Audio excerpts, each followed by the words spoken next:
Hey everyone, welcome back to the Stancil Wealth Podcast. Thank you for joining us, where we empower you with information and encouragement on your finances.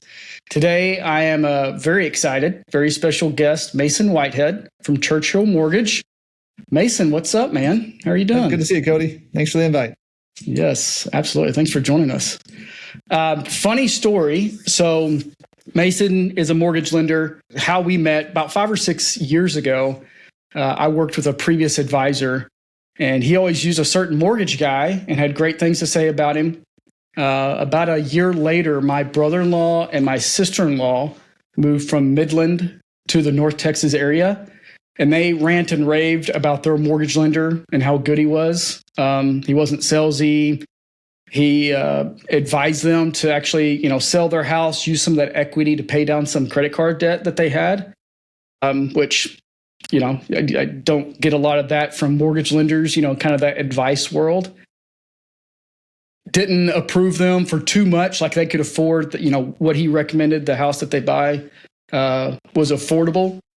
And lo and behold, I was like, okay, yeah, I'm always looking for good other professionals to send clients to. And like, yeah, Mason Whitehead is this guy. I was like, that's the same guy. And so I was like, okay. So I reached out to Mason. I was like, we got to get coffee or something and meet. And so sure enough, we did. Small world. It's a small world. I've always thought that story was funny. So I'll introduce Mason officially and formally, and then we'll kick it off and go into some topics here. So Mason is an experienced mortgage loan officer with 20 years of experience and expertise in the mortgage industry, helping individuals and families secure the financing they need to purchase or refinance their homes.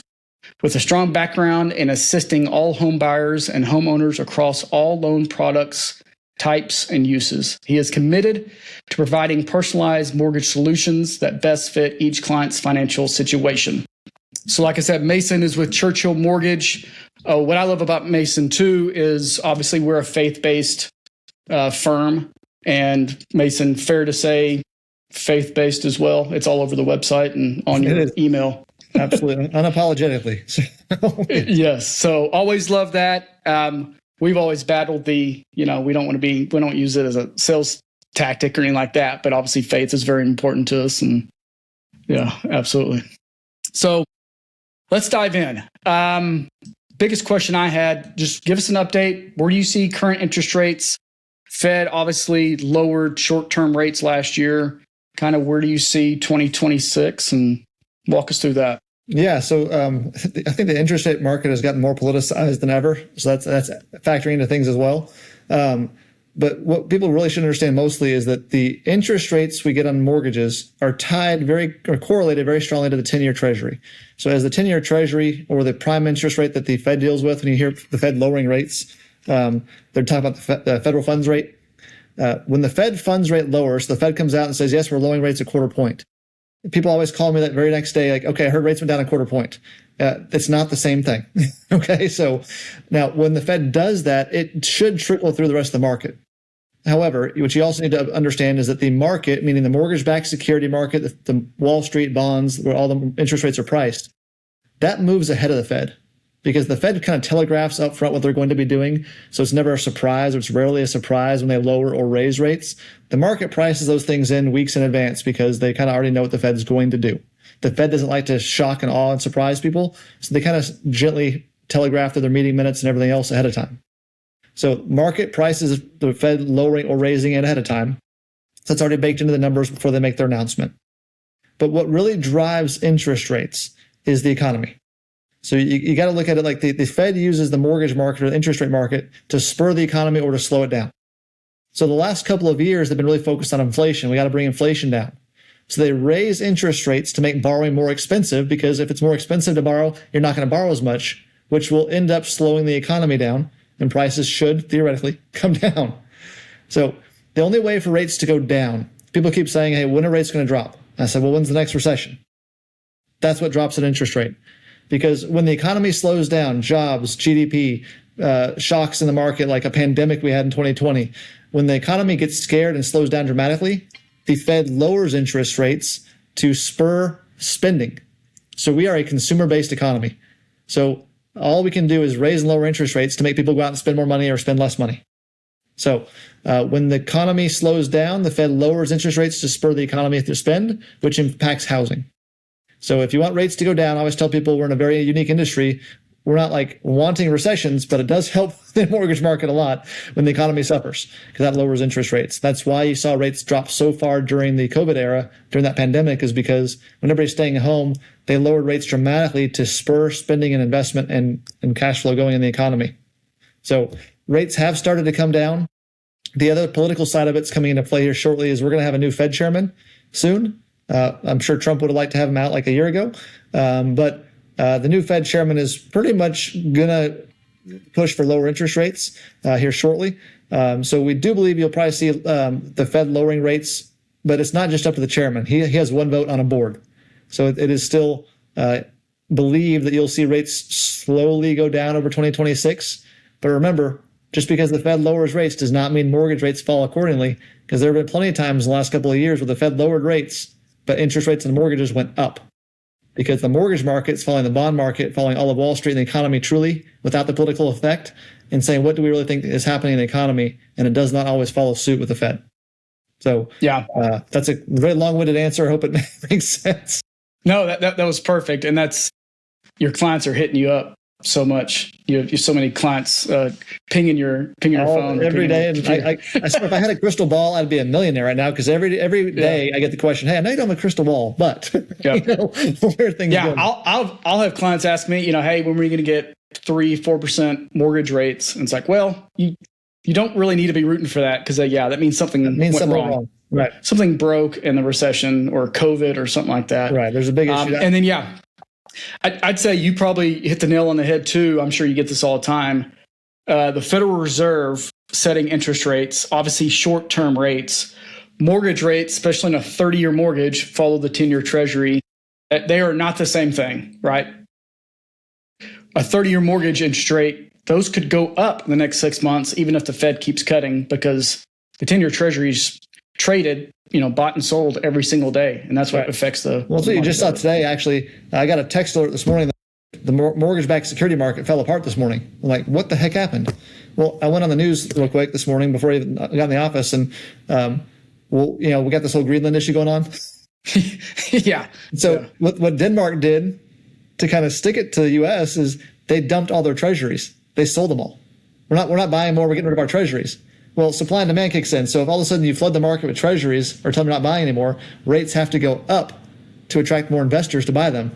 So they basically raised our interest rates this morning by saying we're not buying treasuries and we're liquidating our position. Yeah. So, hit us with a political opinion. You like what Trump's doing? Yes or no? I'm joking. We're not going to get. I love Trump's goal. I love Trump's goals and what he wants to do to make America great and putting America first. I do not like his attitude and the way in which it's executed. Yeah, I hear you there. Yeah, the private people I wish would take a back seat to common sense and diplomacy sometimes. But I do appreciate the results he gets by being hard-headed up front and then softening later. But right now, I'm like, I get the idea. My wife and I had a long discussion the other night about Greenland. She's like, what's going on? And we talked about it. And I completely understand the positional, the geography, the national security implications. Like, I get all of it. I think there's a much better way of going about it than saying, we might use our military. Like, oh, God. Yeah, there's a lot. Yeah. There's a lot to it. That's for sure. Yeah. So switching gears a little bit, now more toward the personal, how affecting me. Walk me through maybe some of my listeners. It's been a while since they've gotten a mortgage, or maybe first-time home buyer. Like how soon, with everything going on, how soon should you reasonably get pre-approved and just kind of start that process? Because we know everyone, the spring, the summer is going to be here before you know it, and some, looking around, especially depending on interest rates. So how soon you can start that process? Sure. So you can never have the initial conversations too soon. Like I literally talk to people that are 2-3 years out from buying a house. They just want to prepare now. They just got married, or they're looking at buying a first home. They got some things they're working on, paying off debt, whatever it is, and they want to have a plan. So I will talk to you no matter how far out you are. I will talk to you, help you create a plan, a financial structure, savings plan, debt payoff, whatever it is to get you ready. So you can't have a conversation early enough. But generally speaking, I say when you're within about 4 months of wanting to buy a house, we need to get that pre-approval going. Now, that's not an arbitrary number. Once I pull credit on you, it's good for 4 months. That credit report's good for 4 months. So ideally, I will not pull credit before that timeline unless you're questioning credit or there's credit score issues and we need to work on that. I can pull a credit report. We can run models on it, what to pay off, what to pay down to get the credit score going the right direction. We have some great modeling software we can use on that. So generally, I would say no, you can't talk too early to plan. But if you're an experienced home buyer, you've done this a number of times, typically 4 months out is when we start the pre-approval process. Unless you have credit concerns, then we start it sooner to work on that. Nice. Okay. Yeah, good to know. I didn't know if you do it too soon, further than 4 months out, you got to run and pull a new one. Doesn't mean we start all over, but I do have to redo the credit report, which is a needless hit if we don't have to. Exactly. Yeah, which affects your credit, right? If you have great credit scores, it shouldn't. It's the people that are borderline qualifying, or credit scores are in tiers, by the way. Like your top tier credit changed a couple of years ago. It used to be 740, now it's 780. So top tier credit scores are 780 and up. Tier 2 is now 760 to 779. Tier 3 is 740 to 759.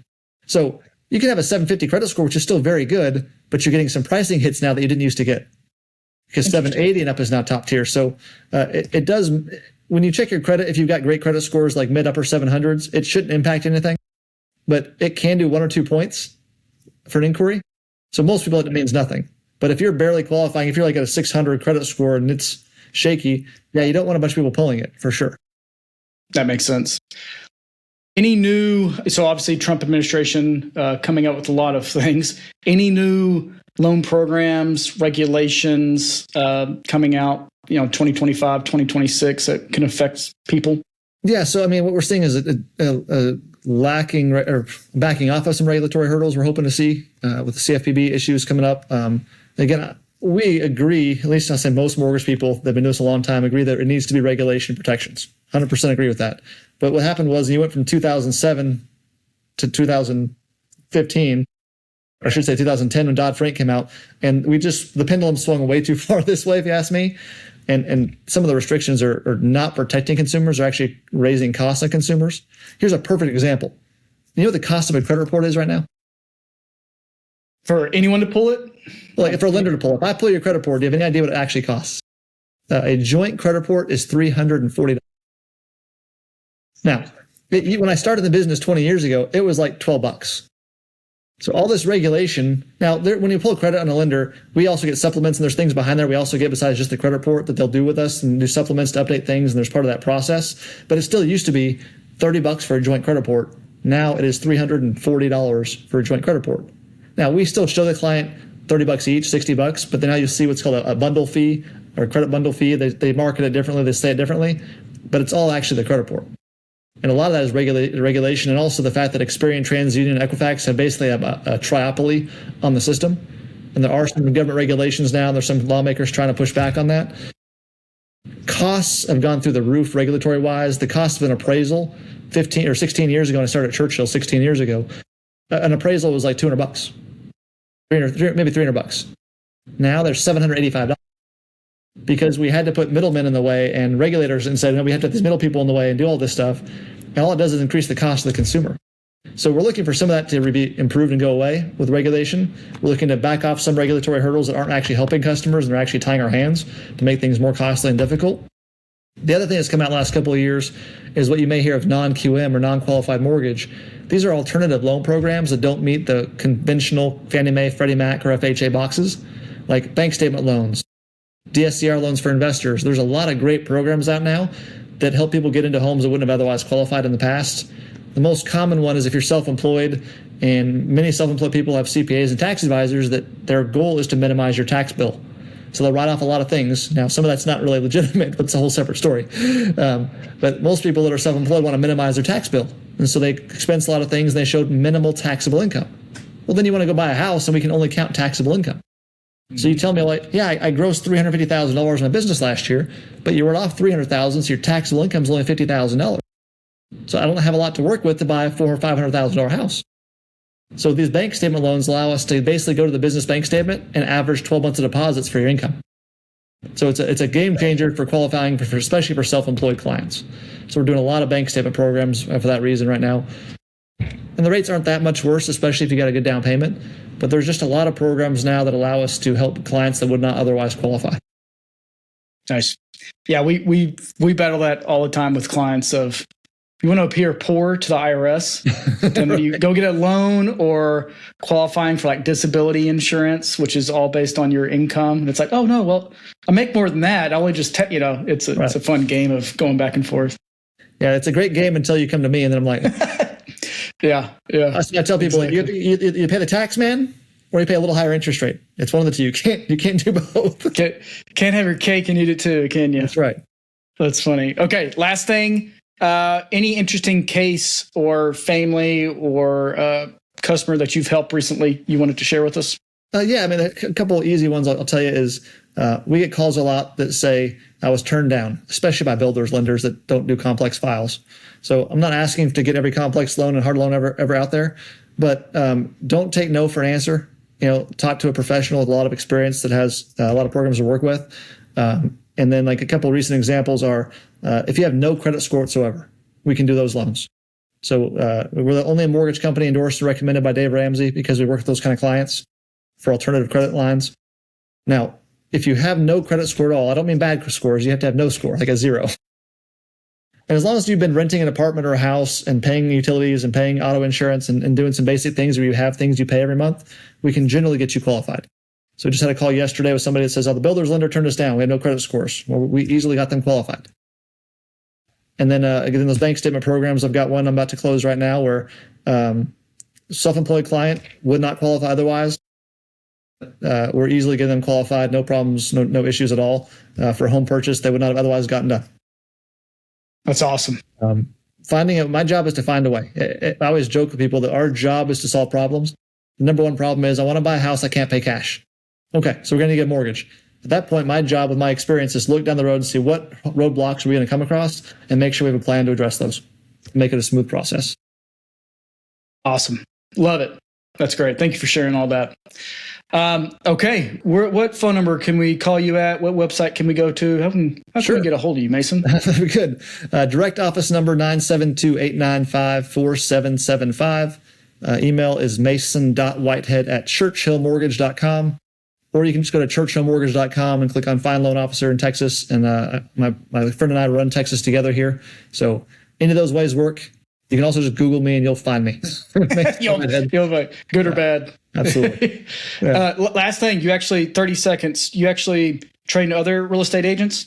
Right, yeah. Talk So about that too. a big one of my favorite things to do personally is invest in real estate. I own rental property, residential, commercial. I manage it myself. I do property flipping as well, renovating homes and selling them.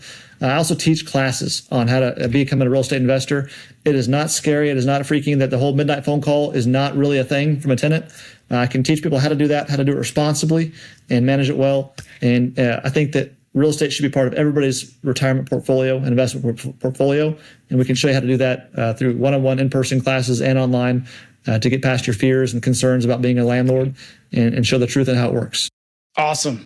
Mason, thanks so much for your time today, man. Well, my pleasure, Cody. Thanks for having me. Really appreciate it. Yes, sir. God bless you. You too, sir. Thank you for listening to the Stansel Wealth Podcast. This podcast is for informational and educational purposes only. It is general in nature and may not apply to your specific situation. Please consult with a professional before acting on any information shared in this podcast pertaining to financial, investment, legal, or tax advice. The views expressed by Cody and his guests do not necessarily represent those of Charles Schwab, Victory Financial Group, or any other organization.